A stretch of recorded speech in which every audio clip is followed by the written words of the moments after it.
Ian Ramsey gives us a version of analogy which, whilst you're not necessarily going to get a specific question on it, any question on an analogy would really greatly benefit from having Ian Ramsey being applied. Now, what Ramsey says is something called models and qualifiers and the disclosure situation.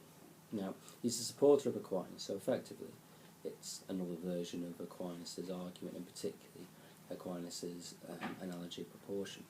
Now, what he says is that the structure of language, effectively, in particular when we talk about God, has two roles, a model and a qualifier.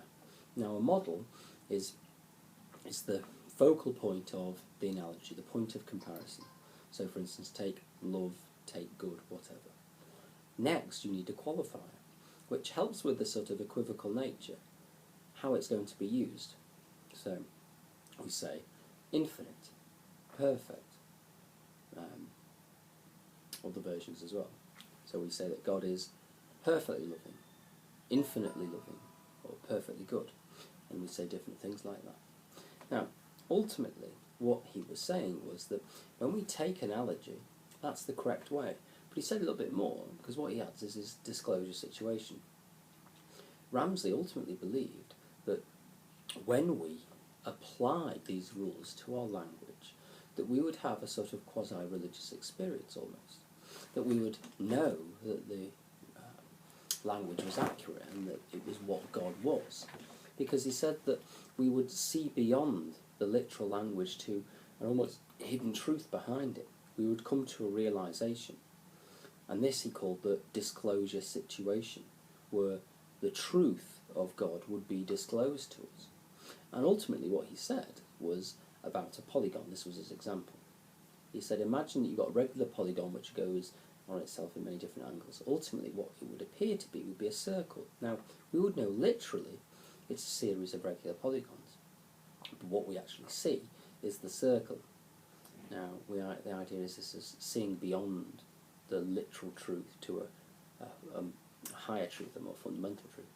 And in class I would have talked about seeing the wood for the trees, or we would have talked about the magic eye, something being beyond the actual image. Now, this, again, would have reference to the revelation of the religious experience, because what Ramsey's trying to suggest is that we know that we are being accurate because we gain this religious experience.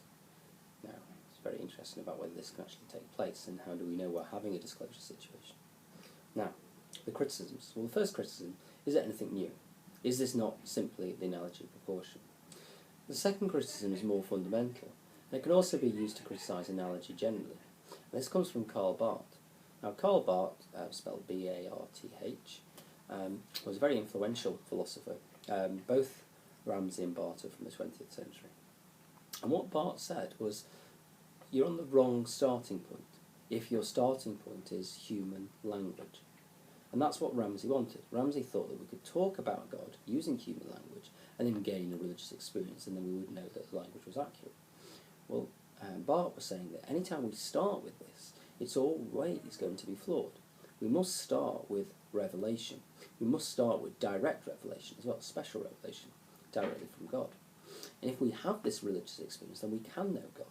And this is the correct starting point, even if we then cannot adequately express it, which comes back full circle. How can we express understanding of God? And that is Ramsey.